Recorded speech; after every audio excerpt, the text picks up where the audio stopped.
नमस्कार मित्रों, history research point पर आप सभी का स्वागत करता हूं। बीपीएससी जूनियर टीचर भर्ती एसएसटी का क्लास चल रहा है। कंप्लीट कोर्स आप लोग को मिल रहा है। बीपीएससी जूनियर टीचर भर्ती एसएसटी हिस्ट्री की टेस्ट सीरीज है और यह टेस्ट सीरीज संख्या 12 है। जिनको भी बीपीएससी जूनियर टीचर भर्ती के प्रति जो भी लोग गंभीर हैं सोशल साइंस के लिए, हिस्ट्री की कंप्लीट तैयारी आप लोगों की कराई जाएगी और वो भी केवल 399 रुपए में आप लोगों की कंप्लीट तैयारी हिस्ट्री की कराई जाएगी। तो जो लोग सीरियस हैं, गंभीर हैं, वह लोग हमसे जुड़ सकते हैं। 399 रुपए में आप लोग को कक्षा 6, 7, 8 एनसीईआरटी हिस्ट्री का पीपीटी नोट्स भी मिलेगा और 2500 एमसीक्यू की सीरीज मिलेगी, वो भी सारगर्भित व्याख्या के माध्यम से। ठीक है, तो आइए शुरुआत करते हैं। और यह हमारा ऑफिशियल व्हाट्सएप नंबर दे सकते हैं 8318397276। व्हाट्सएप पर मैसेज कर सकते हैं जिनको भी बीपीएससी जूनियर के लिए क्लास चाहिए। ठीक है, मटेरियल चाहिए। टेस्ट सीरीज संख्या 12 आप लोग की स्क्रीन पर है। प्रश्न संख्या 111 देखिएगा, निम्नलिखित युग्मों में से कौन सही सुमेलित है? तो देखिए कौन सही सुमेलित है यह आपको बताना है। तो देखिए थियोडर वेक यह जो विद्वान है, यह मोहम्मदन एंग्लो ओरिएंटल कॉलेज से जुड़े हुए हैं। ठीक है, इसके स्थापना से जुड़े हुए हैं। ठीक है, इल्बर्ट बिल विधेयक से कौन संबंधित है? तो लॉर्ड रिपन है। इनके समय में इल्बर्ट बिल विधेयक आया था और इसका बंपर विरोध हुआ था।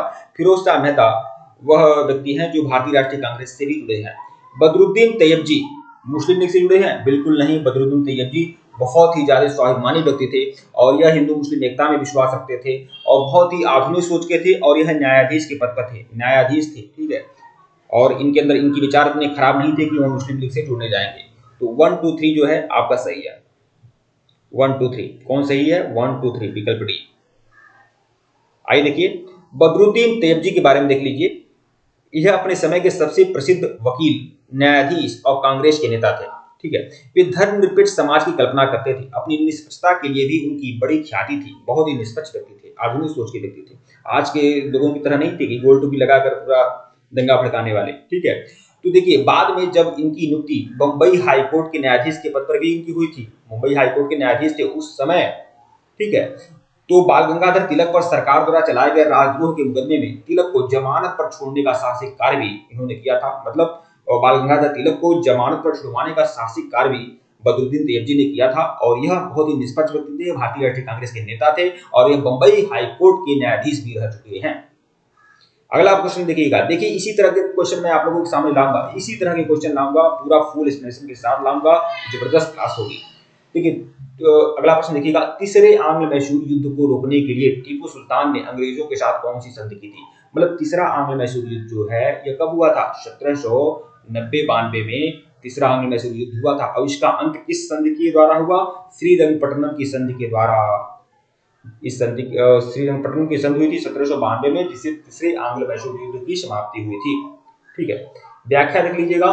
18 मार्च 1792 को श्रीरंगपट्टनम की संधि पर हस्ताक्षर किए गए थे। इसके साथ तृतीय आंग्ल मैसूर युद्ध की समाप्ति हो गई। इस संधि पर अंग्रेजों की ओर से लॉर्ड कॉर्नवालिस, जबकि दूसरी ओर टीपू सुल्तान और हैदराबाद निजाम ने उस पर हस्ताक्षर किए थे। अगला प्रश्न देखिएगा, प्रश्न संख्या 113 आप लोग की स्क्रीन पर है। वोडियार जो था एक राजवंश था, वोडियार वंश है, राजवंश है वोडियार वंश। ठीक है, वोडियार वंश के शासक थे। तो कहाँ के शासक वोडियार वंश के थे? मैसूर रियासत के, त्रावणकोर के, विजयनगर के, या इनमें से कोई नहीं? मैं आपको बताना चाहूंगा वोडियार वंश के जो शासक थे वह कहाँ पर राज करते थे? मैसूर रियासत में राज करते थे, मैसूर रियासत में राज करते थे। बाद में हैदर अली ने इसी रियासत पर कब्जा कर लिया, अपना प्रभाव जमा लिया। हैदर अली के बाद उसका पुत्र मैसूर का सुल्तान बना। ठीक है, लेकिन असली दावेदार कौन था? वोडियार वंश था। ठीक है, तो विकल्प जो है आपका सही है। देखिए मैसूर साम्राज्य की स्थापना वोडियार वंश के शासक यदुरावा वोडियार ने किया था। इन्होंने मैसूर पर 1399 से लेकर 1423 ईस्वी तक शासन किया। अगला प्रश्न देखिएगा, प्रश्न संख्या 114। रणजीत सिंह ने सुप्रसिद्ध कोहिनूर हीरा प्राप्त किया था, किससे? इन्होंने शाह सुजा से प्राप्त किया, जमान शाह से प्राप्त किया, दोस्त मोहम्मद से प्राप्त किया या शेर अली से प्राप्त किया? ये सभी अफगान हैं और किसको हराकर रणजीत सिंह ने कोहिनूर हीरा प्राप्त किया? तो शाह सुजा से प्राप्त किया था, शाह सुजा से। कोहिनूर हीरा रणजीत सिंह को किसने दिया था? शाह सुजा ने दिया था। ठीक है, इसकी व्याख्या देख लीजिएगा। ज्ञातव्य है कि प्रसिद्ध कोहिनूर हीरा रणजीत सिंह को अफगान शासक शाह सुजा से प्राप्त हुआ था, जिसे नादिर शाह लाल किले से लूट कर ले गया था। मतलब नादिर शाह जो है वह लाल किले से लूट कर कोहिनूर हीरा ले गया और नादिर शाह का वंशज था शाह सुजा, जिसको हराकर रणजीत सिंह ने कोहिनूर हीरा लिया था। ठीक है, और फिर उसके बाद और रणजीत सिंह के बाद शासक बनते हैं खड़क सिंह के बाद बनते हैं नौनिहाल सिंह के बाद बनते हैं अंतिम सिख शासक दिलीप सिंह और इस हीरा को किसको सौंप देते हैं, ब्रिटेन की महारानी को।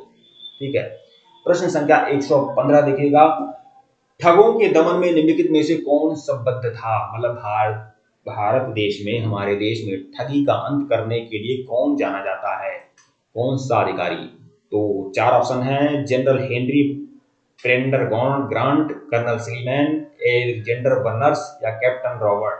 तो ये है कर्नल स्लीमैन, इन्हीं के सहयोग से लॉर्ड विलियम बेंटिक ने ठगी प्रथा का अंत किया था।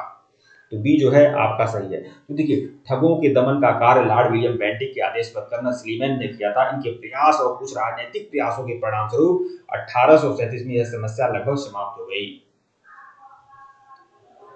प्रश्न संख्या 116 देखिएगा, भारत में अंग्रेजों के समय में प्रथम जनगणना किसके कार्यकाल में हुई थी। भारत में जो पहली जनगणना हुई थी यह किसके समय में हुई थी, Lord Dufferin, Lord Lytton, Lord Mayo.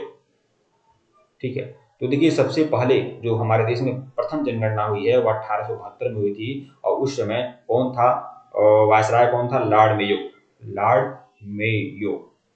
ठीक है, तो विकल्प सी जो है आपका सही है।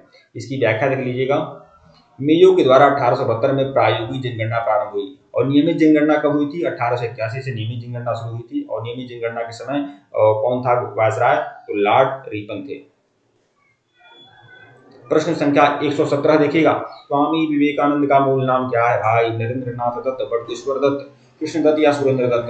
तो स्वामी विवेकानंद का जो मूल नाम है वह है नरेंद्र नाथ दत्त। ठीक है, इनका मूल नाम नरेंद्र नाथ दत्त था। बहुत ही ज्यादा इंपॉर्टेंट क्वेश्चन है, बार बार आता है। प्रश्न संख्या 118 देखिएगा, स्वामी दयानंद सरस्वती का मूल नाम क्या है।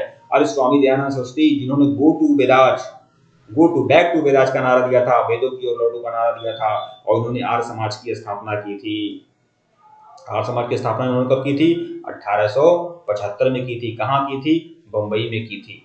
ठीक है, तो इनके बचपन का नाम क्या था, मूल नाम क्या था इनका, मूल नाम था मूलशंकर। महर्षि स्वामी दयानंद सरस्वती आधुनिक भारत के महान चिंतक, समाज सुधारक और आर्य समाज के संस्थापक थे। इनके बचपन का नाम था मूलशंकर। प्रश्न संख्या 119 देखिएगा, बहुत ज्यादा इंपॉर्टेंट है। निम्नलिखित में से किसने कहा था कि अच्छा शासन स्वशासन का स्थापनापन्न नहीं है। मतलब अच्छा शासन जो है स्वशासन का स्थानापन्न नहीं है। मतलब अगर कोई विदेशी शासन है और अच्छा शासन है, इसका मतलब ये नहीं है कि स्वशासन के बराबर हो गया। इनका कहने का मतलब ये है। और स्वदेशी का नारा भी यही दिए थे स्वामी दयानंद सरस्वती। देखिए, स्वदेशी का नारा सबसे पहले देने वाले कौन है, स्वामी दयानंद सरस्वती। हिंदी को राजभाषा बनाया जाए, राष्ट्रभाषा बनाया जाए, इसका वकालत करने वाले भी स्वामी दयानंद सरस्वती थे। ठीक है, तो यह बात जान लीजिए। तो विकल्प सी जो है वह आपका सही है। हिंदी के सबसे बड़े पुरोधा माने जाते हैं दयानंद सरस्वती। ठीक है, स्वामी दयानंद सरस्वती ने 1875 में बंबई में आर्य समाज की स्थापना किया था, जिसका मुख्य उद्देश्य प्राचीन वैदिक धर्म को शुद्ध रूप से पुनः स्थापना करना था। स्वामी जी के आर्थिक विचारों से स्वदेशी का बहुत महत्व था। देखिए, स्वदेशी पर सबसे पहले बल देने वाले यही थे, स्वदेशी और हिंदी पर। ठीक है, राजनीतिक क्षेत्र में वह कहते थे कि बुरे से बुरा देशी राज्य, अच्छे से अच्छा विदेशी राज्य से अच्छा है।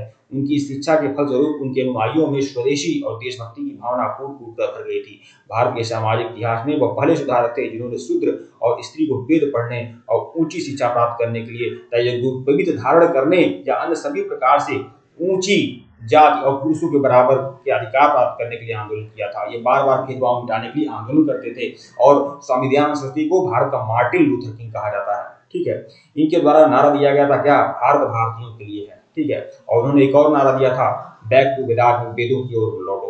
ठीक है, सर्वप्रथम स्वराज शब्द का प्रयोग भी इन्हीं के द्वारा किया गया था और इन्होंने हिंदी को राष्ट्रभाषा माना। ये दोनों बातें ध्यान में रखिएगा। सत्यार्थ प्रकाश इनकी ही पुस्तक है। बहुत ज्यादा फैक्ट आता है दयानंद सरस्वती से संबंधित। अब लास्ट क्वेश्चन देख लीजिए, वाइकोम सत्याग्रह कहाँ चलाया गया, केरल में, तमिलनाडु में, कर्नाटक में, आंध्र प्रदेश में। तो वाइकोम सत्याग्रह जो चलाया गया था केरल में चलाया गया था। केरल में चलाया गया था कब, 1924-25 में।